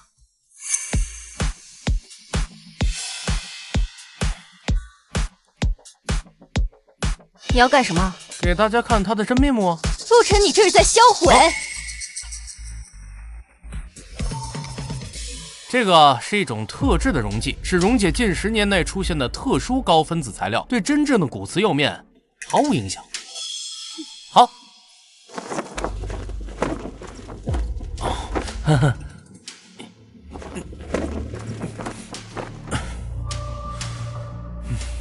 大家请看，在长波紫外线下呀，这层涂层呢，很明显的发出了蓝白色荧光，而真正的古玩瓷器啊，在紫外线的照耀下，它的荧光反应很弱，几乎没有。这就是为什么我们这些权威检测会被误导，就是因为他们检测的是这个涂层的年代，而不是瓷器本身的年代。荒谬！这只能说明这个瓷器是被后期处理过的，怎么能说明不是雪月阁自己动的手脚呢？哦，那这个会长怎么解释？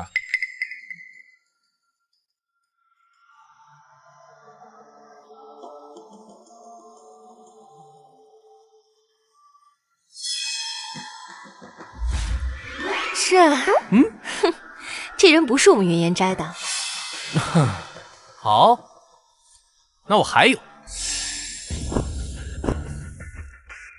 这是一家特殊化学品公司的销售记录，上面显示1周前有一个匿名账户在网上购买了一批特制的化学品，其成分和煤瓶上的成分完全一致，而付款账户呢，经过调查，最终指向了刘女士你在海外的一个离岸公司。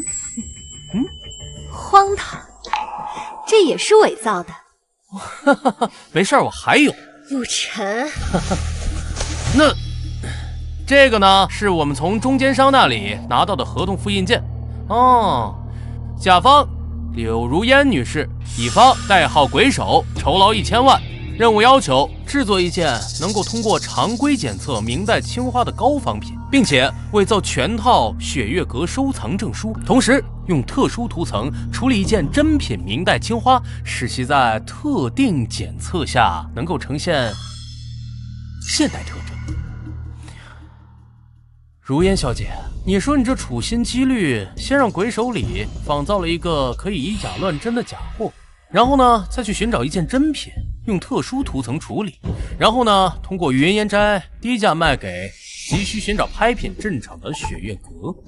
拍卖成功后呢，你再让你安排好的买家带着权威的专家，然后用专门检测涂层的检测方法，当众证明这是假货。你一环套一环，好恶毒的计策呀！首先呢，可以让你赚到500万的拍卖款，而且还能让雪月阁身败名裂，同时呢，还能巩固你在行业中的正义凛然的形象。哇哦，一石三鸟啊！你好厉害啊！你血口喷人，这是你们和雪月阁联合起来伪造的，你们要陷害我！还在讲。柳如烟女士，我们是执法人员，你涉嫌组织策划多起商业欺诈、伪造文件、损害公司信誉等多项罪成，这是拘留证，请你配合调查。不是，等一下，我是被陷害的，陆晨的。陆晨，我做鬼都不会放你，轻点儿。走，路上小心点啊，注意安全啊！我是被陷害的。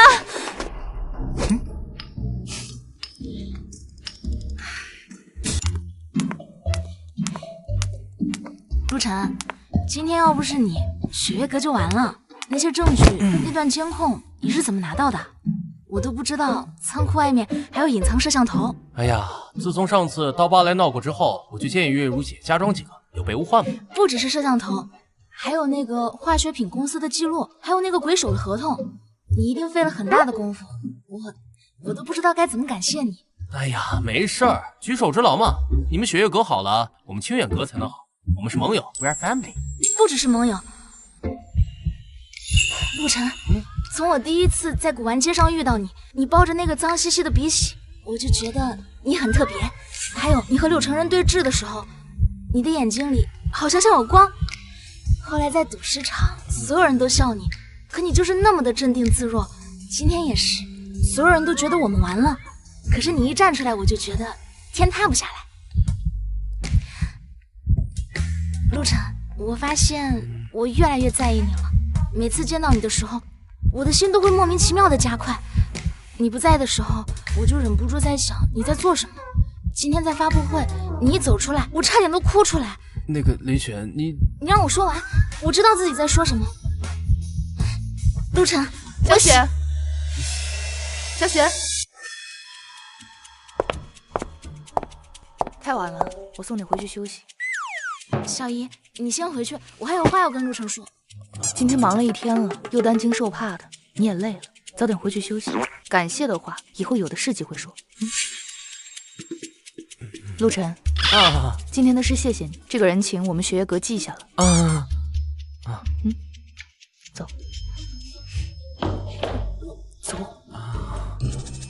陆先生今天在发布会的表现，真是令人印象深刻。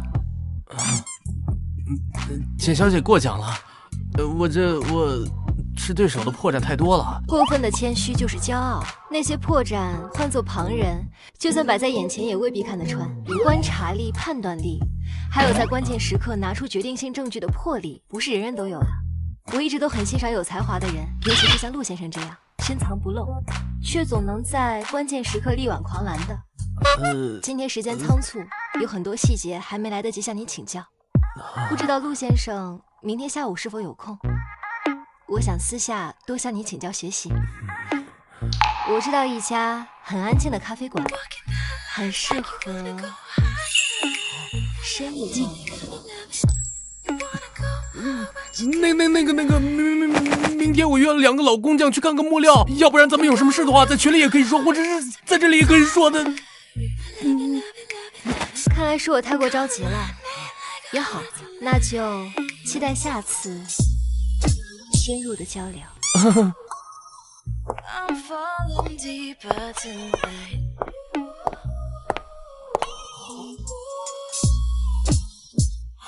哎呦，这叫啥事儿啊？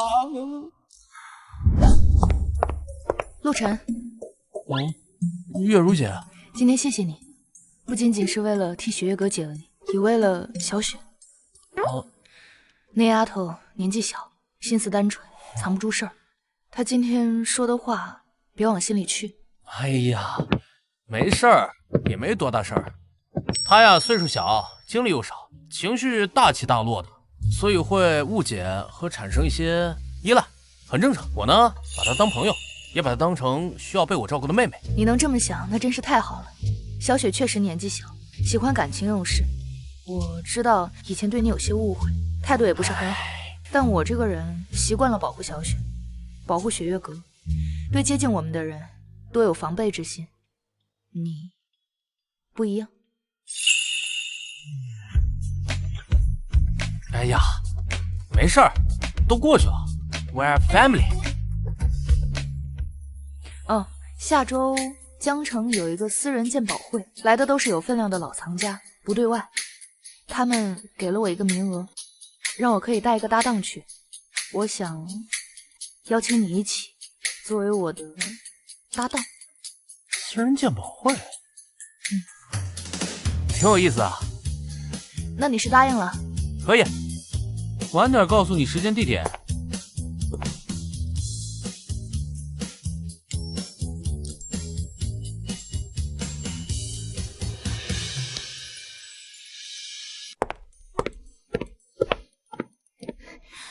陆晨，你快帮我看看，这几笔账我怎么都对不上，是不是系统出问题了？你这个是出库和入库记反了，然后佣金小数点好像错了。哇，你好厉害啊，一眼就发现了，我看半天都没有发现。作为感谢，我请你吃午饭吧。我知道新开了一家日料，超级好吃。走。吃饭。走。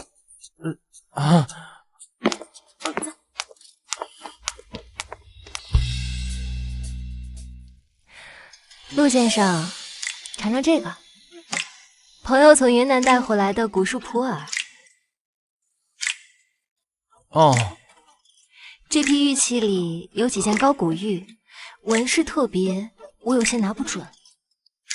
你看这个，就这个龙纹配，你看这里的游丝毛钉，是战国的典型工艺，还是后世仿刻？这个工艺是老的，就是沁色有点浮，然后需要仔细看看孔道和包浆，但是整体应该是真的。有你在，我就放心了。对了，下周的那个私人鉴宝会，玉如姐跟你说了吧？嗯，我也有收到邀请函，我们可以一起去。啊，陆晨，玉如姐，来，小雪那丫头非说自己煲了汤，让我给你送过来，说是感谢你上次帮忙对账。不过这丫头笨手笨脚的，可能不太好喝。哦，那你帮我谢谢小雪，你先放那儿吧，我一会儿喝。需要帮忙吗？不用，我自己来就行。哎呀，别磨叽了，先喝汤，凉了就更难喝了。不用，我自己来就行。喝呀！什么？柳承人这个混蛋把所有罪都扛下来了。他说他是因为嫉妒陆晨，为了报复私下做的局。柳如烟完全不知情。执法人员传来的消息是这样的：柳承人提供了完整的作案细节，包括联系鬼手礼、购买涂料、联系买家等等，逻辑链复杂而且相对完整，并且他坚称柳如烟并不知道他的目的。父子兄弟都没这么讲义气，这柳承人又有几斤几两，我们会不知道？肯定是柳如烟在背后操控的。但是这证据链都指向了柳承人，柳如烟倒是被摘出去了。哎呀，意料之中，柳如烟没那么容易倒。柳承人顶罪是为了保全玉烟斋和柳家的产业，这是最符合他们利益的选择了。不过经此一事，我估计短期内他们也不会明目张胆做什么。可是好气啊！就让这个坏女人这么逍遥法外了。她逍遥不了太久的，作恶的人一定会露出破绽的。我们现在真正要做的是让雪月阁变得更强大，站稳脚跟。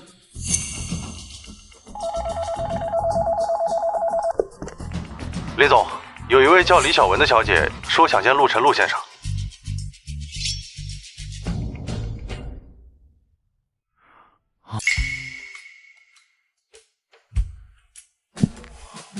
你来干嘛？陆晨，我对不起你。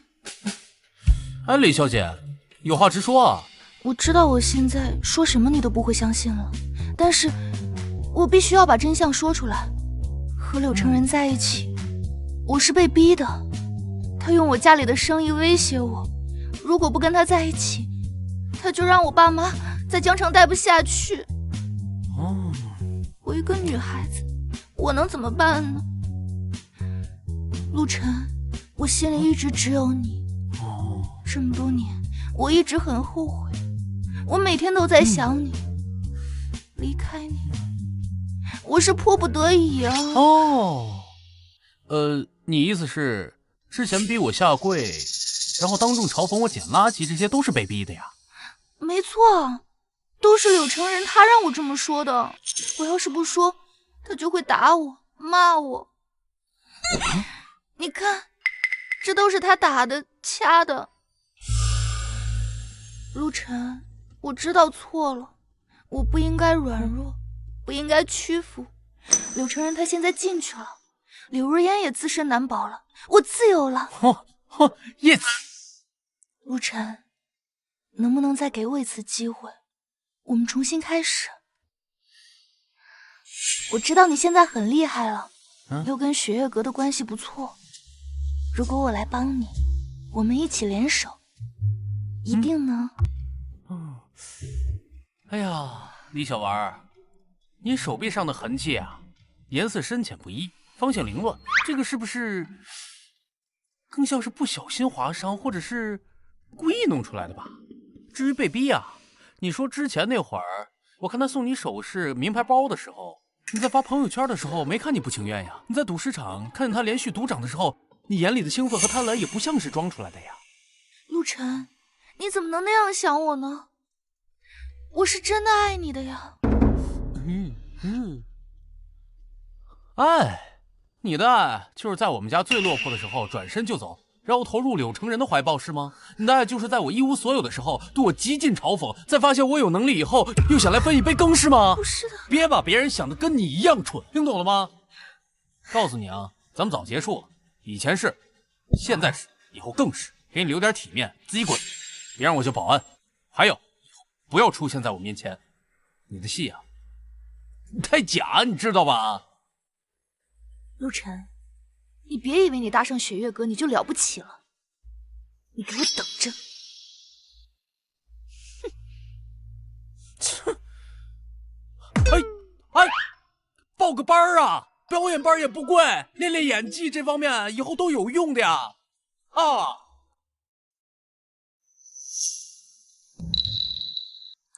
陆晨，那个坏女人又来找你干嘛？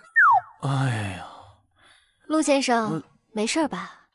如果需要法律层面的帮助，我可以给你介绍几个律师。不用。看来确实需要加强安保了，别到时候什么阿猫阿狗都能放进来。啊？不是，你们干嘛呀？就一点小事儿都解决了呀？怎么能是小事儿？他肯定没安好心。陆晨，你不能再心软了，她这种女人最会装了。林雪妹妹，陆先生慧眼如炬，真假人心自然分得清。你年纪小，容易感情用事，分不清依赖和别的感情，是吧，陆先生？是。简学姐，你说谁呢？我分得可清楚了。我就是喜欢陆晨，怎么样？小雪，你又胡说什么？喜欢？林雪妹妹，感情不是过家家，陆先生需要的是一个并肩同行、彼此理解的伙伴，而不是一个时刻需要被照顾还会添乱的小朋友。我才不是小朋友，我可以帮陆晨的，而且我现在鉴宝也有进步了。陆晨，你说是不是？不，我想起店里好像有点事儿，我得先走了。站住！下周末的私人鉴宝会，陆晨是我的搭档，我们已经约好了。小姨，月如姐，小姨，你耍赖，你都没告诉我。月如姐，我记得雪月阁也收到了邀请函，我作为首席拍卖师，陪同陆先生出席似乎更合适。我负责安保，保护鉴定师和藏品的安全是我的职责。再一个，我早就约好了呀。我不管，反正我就是喜欢陆晨。你们是不是也喜欢他？你说，你喜欢谁？我这别！哎呦，姑奶奶，你们这是干嘛呀？这姑奶奶。好，那我们公平竞争，看谁最后能赢得陆晨的心。但是不能用不正当的手段，要堂堂正正的。好啊，我对自己有信心。随便你，不过一切要以雪月阁的工作和陆晨的意愿为先。别给他添麻烦。那就说定了。陆晨，陆晨，期待与你在工作和其他方面都有更深入的交流。自求多福。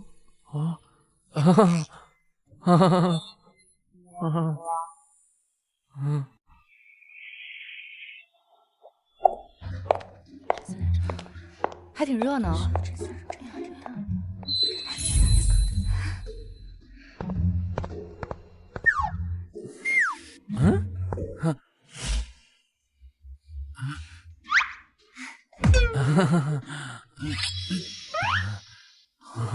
这给你。哟，我当是谁这么大阵仗呢？原来是打假英雄陆大师和雪月阁的3位倾国英雄。柳如烟，你还敢出现？我为什么不敢？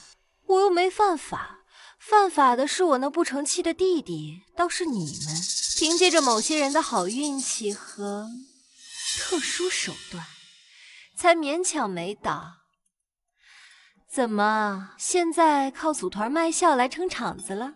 陆晨，你这左拥右抱的，这忙得过来吗？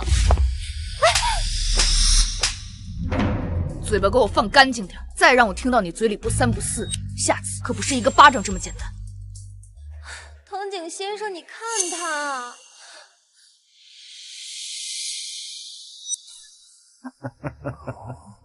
陆先生吧，使劲使劲。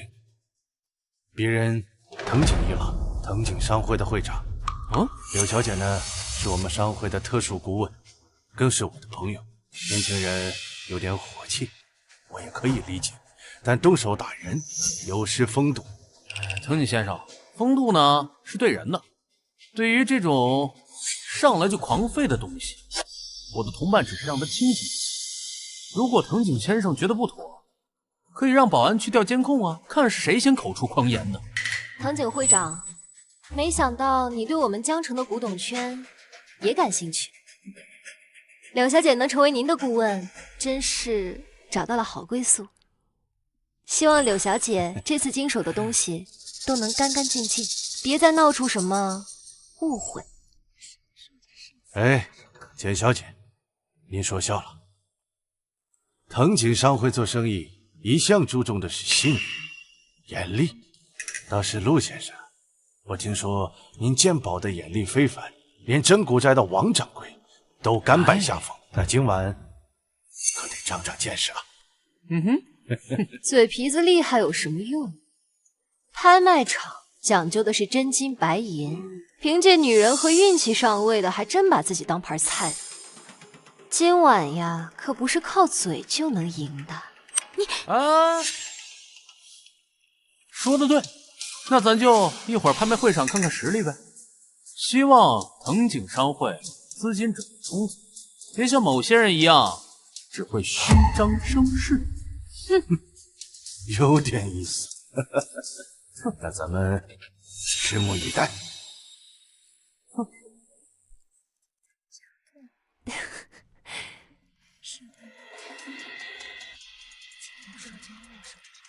各位尊贵的来宾，大家好！好，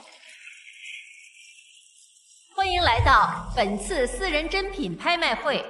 话不多说，接下来我们有请第一件重器，第38号拍品，传承有序，北宋汝窑天青釉碗。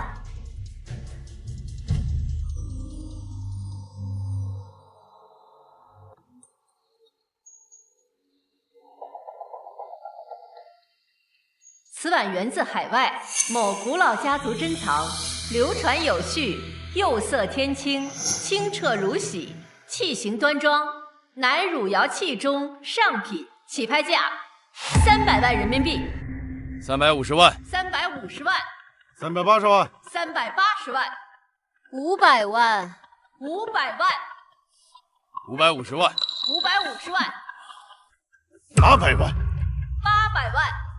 陈哥，这个碗好漂亮，感觉像拥有了整个天空。不过，是不是有点太贵了？是挺漂亮。 800万第一次，哎，800万第二次，800万第三。哎，等会儿，主持人，你这碗有问题啊，请暂停拍卖。不是陆晨，你要是买不起就别捣乱，这不是你哗众取宠的地方。怎么，看藤井先生出价高，急了？年轻人。 你应该懂得拍卖场的规矩，你质疑拍品可以，但你要有证据，否则你会负法律责任的。我要是可以证明这是一个以假乱真的赝品呢？这位先生，您说的可有依据？我们有3位权威专家联合开具的鉴定证书。哎呀，爱谁谁。不，我的意思是，你们证书或许没问题。 但是你们这个东西本身有问题啊，要不然请王掌柜来长长眼吧。哎，王掌柜，王掌柜，哎，在那儿呢，长长眼呀。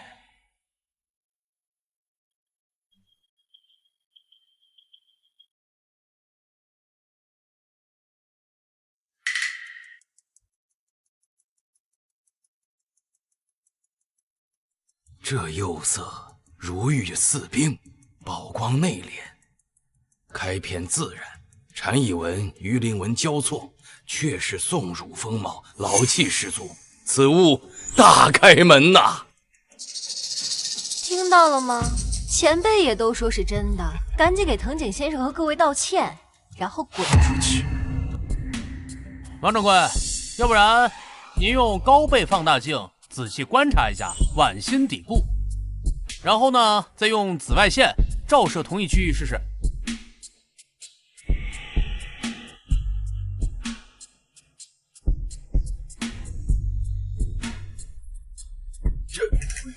这是民国时期的仿制标记，难道这是鬼手周的作品？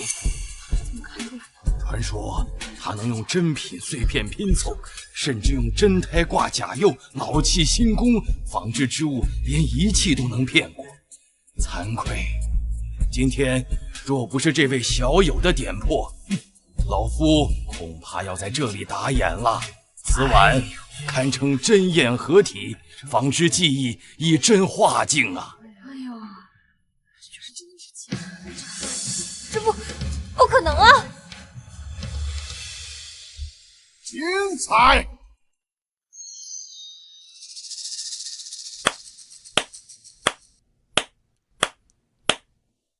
陆先生果然名不虚传，好眼力，别人差点就花了冤枉钱，佩服！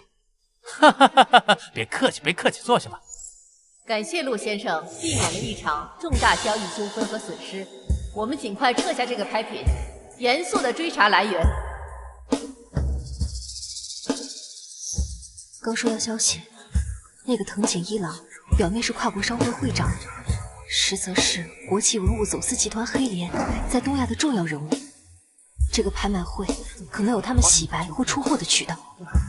果然是蛇鼠眼，有个人这么快搭上这条线，看来是铁了心要跟我们死磕到底了。各位来宾，接下来是我们今晚压轴的拍品，一尊鎏金佛，据传出自山西某古寺，年代久远，法相庄严，起拍价500万人民币。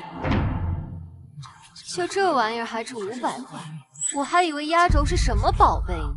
就这，价值低，品相也一般。我看呀，200万最多，顶到头了，谁买谁大冤种。600万，600万一次。陈哥，这个佛手看起来好旧啊，有什么特别的吗？感觉不如刚才那个碗好看。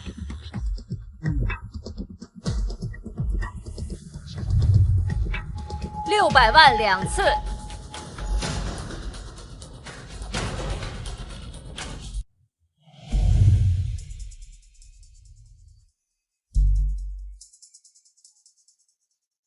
这件拍品，我必须拿下。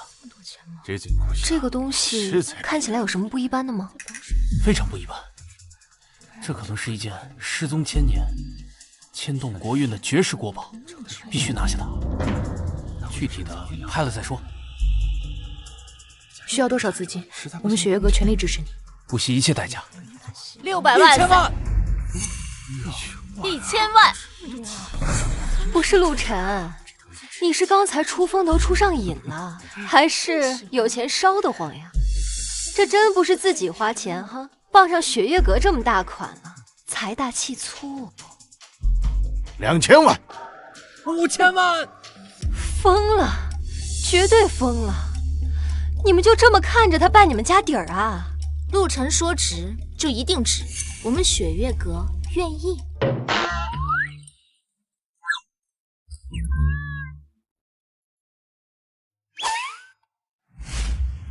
我们雪月阁代表陆先生出价5000万，资金充足，请放心。年轻人，我善意提醒你，适可而止。有些东西不是你能碰的，更是你碰不起的。8000万，1亿，1亿人民币，1个亿。别生气，这位先生出1亿人民币，还有加价的吗？真是有钱收了。陆先生有魄力，我退出了。希望这件宝贝能够真的物有所值。1亿1次，1亿2次，1亿3次，成交！恭喜陆先生。陆晨，你到底在搞什么鬼？花1个亿就买这破佛手？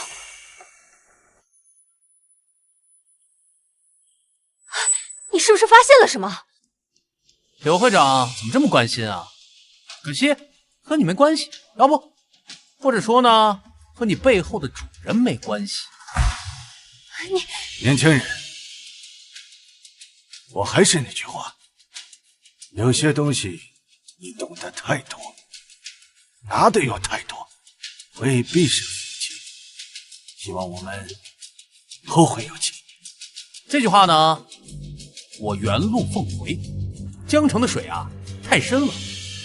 等回头呢，您的生意要是做大了，别忘了低头看看脚下的路，好吧？那两鞋带开了呀。哎呀，你有病啊！财大气粗啊！我肯定出得出这钱。表面浮尘主要是棉絮和居士尘，酸性不高。但耳道和眉沟弯折处的垢壳成分复杂得多。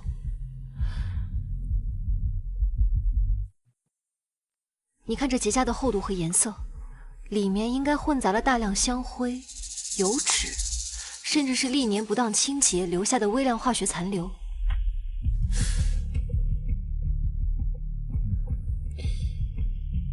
颈部的铸造痕迹呢，与明代中期官造佛像的工艺很像，是老的。没错，不过这个击打痕迹很新啊。新？有多新？不会超过20年，而且力度和角度都很刁钻。就像是用什么尖头工具故意为之，应该不是意外磕碰，这更像是什么拙劣的试探，或者是想破坏什么又不敢用力。试探？你怀疑有人知道这佛手内藏玄机？是当年经手过它的人，还是最近的买家？哎，找到了，在这儿，在正面。正面？这么明显的位置？佛家呢讲究明心见性，最关键的线索就藏在最显眼，却最容易被惯性思维忘了的地方，就是这个眉心的白毫像。你看，这个拼接处果然有缝隙。果然是。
这不会是真的吧？这光不是普通玉石，是顶级的和田玉籽料，还是传说中的某种古玉？这玉质是顶级的羊脂白玉，而且是老坑料，油性、密度、光泽都达到了极致。看着赤狐钮的雕工，是典型的战国到西汉的风格，霸气内敛，细节处理非皇室工匠不可为。这难道真的是？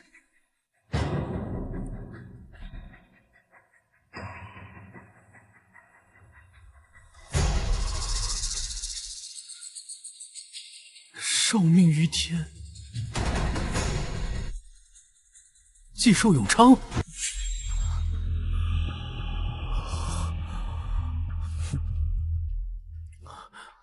氏璧为材，赤狐鸟，李斯篆书，金镶玉角，所有特征完全吻合。这真是穿过玉玺！天啊，陆晨，这不仅是国宝，这是承载了2000年华夏正统象征的神器。陆晨，你找到了传说。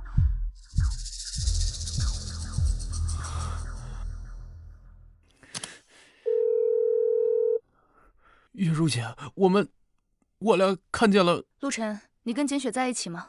小雪没去找你们啊？啊，小雪，你们不是说一会儿一起过来看佛像吗？对，我们是约好了，但我处理完安保细节，给他打电话，他一直没接。我打到家里，保姆说他下午接了个电话就匆匆出门了，到现在都没回来。我打了10几个电话，一直都是关机。他从来都没有这样过。我查了一下他手机最后的地点，他在城西老码头附近，那地方鱼龙混杂。城西老码头？他又不会去那儿，什么时候失联的？大概2个多小时前。我在想，会不会是柳如烟，还有藤井商会那帮人？他们今天刚刚在拍卖会上吃了大亏。如果是绑架或报复，时间点太巧了。我们刚找到玉玺，除非他们从一开始的目标就不是佛手本身，而是还有其他目的。那个，月如姐，你这样，你先别急，你赶紧去调取所有能调取的监控。我和简雪先去城西老码头，咱们随时联系。我现在就去，走。我去开车，需要通知执法人员吗？先不要，万一真是他们那边的人，你通知执法人员可能会让小雪更危险。咱们先去吧。行，快走。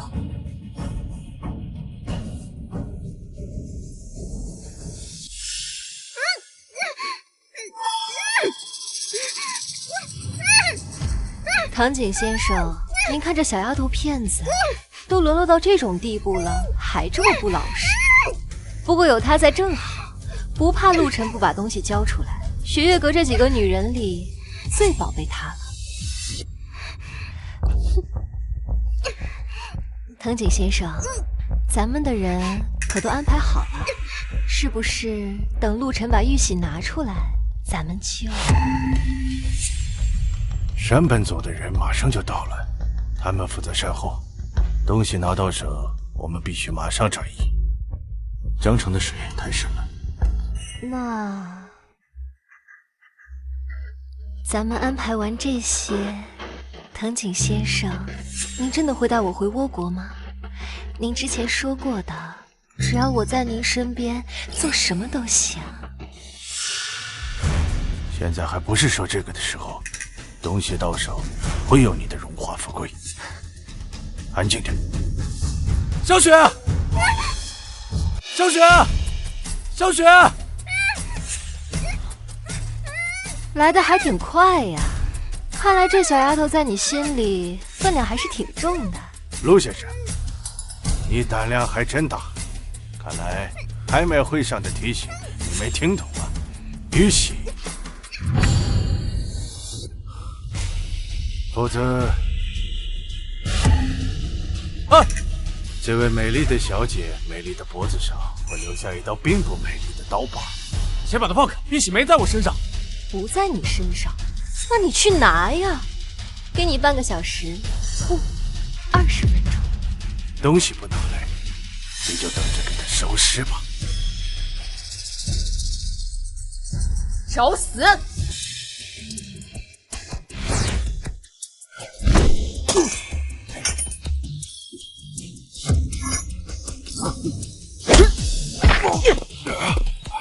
林月如，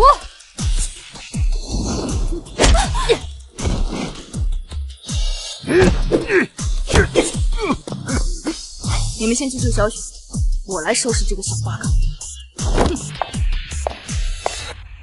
连我外甥你都敢欺负，也不打听打听我是干什么的。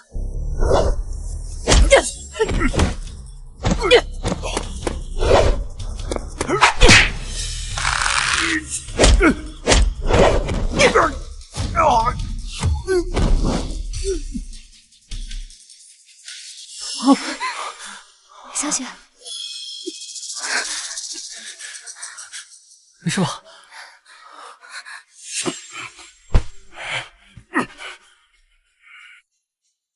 小姨，他们用我爸妈的安全威胁我。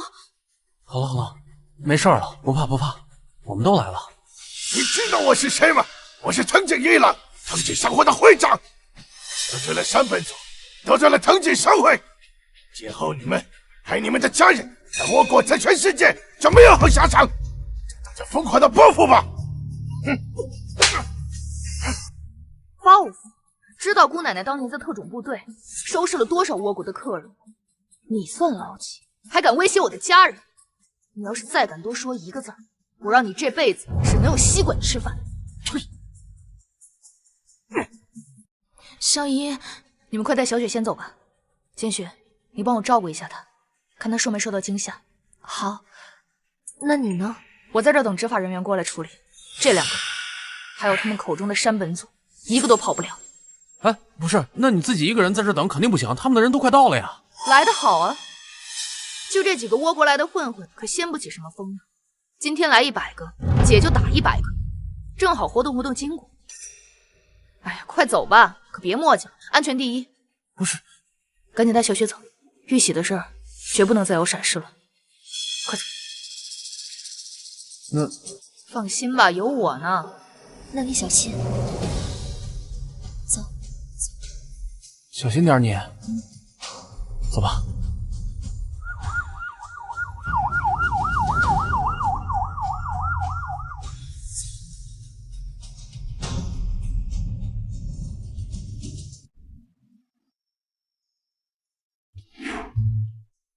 陈哥，你今天真是太厉害了！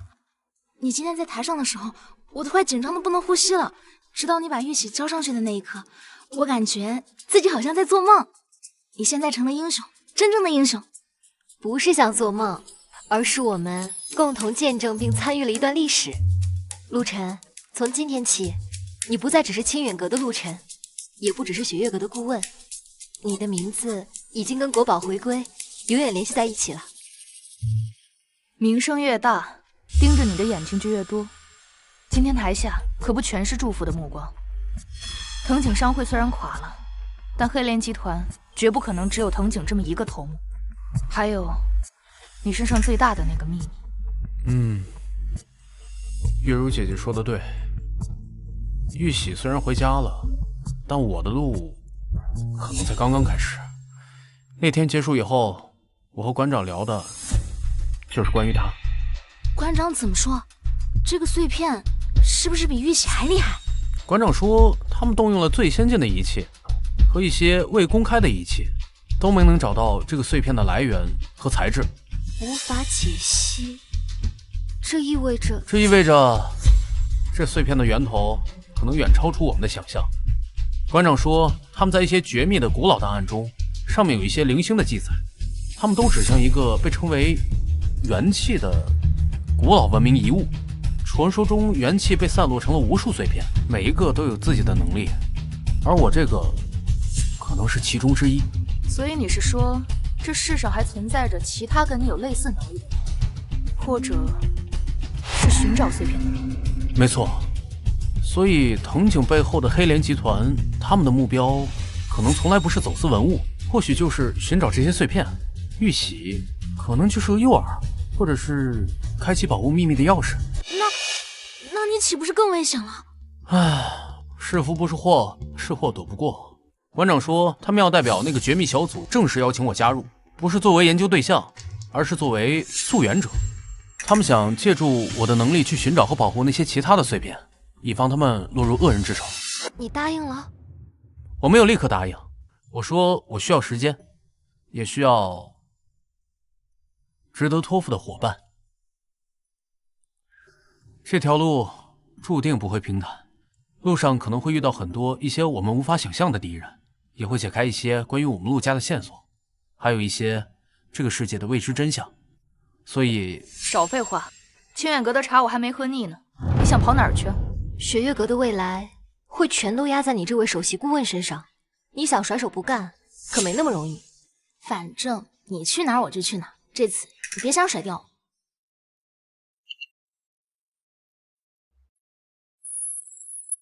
玉玺归位，星门将起。陆晨，你准备好见识真正的宝藏了吗？陈哥，谁的信息啊？那个没什么，垃圾短信。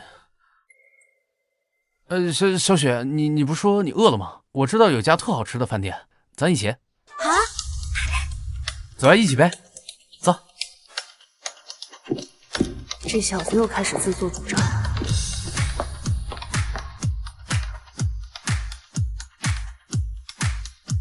新的棋局已经开始了。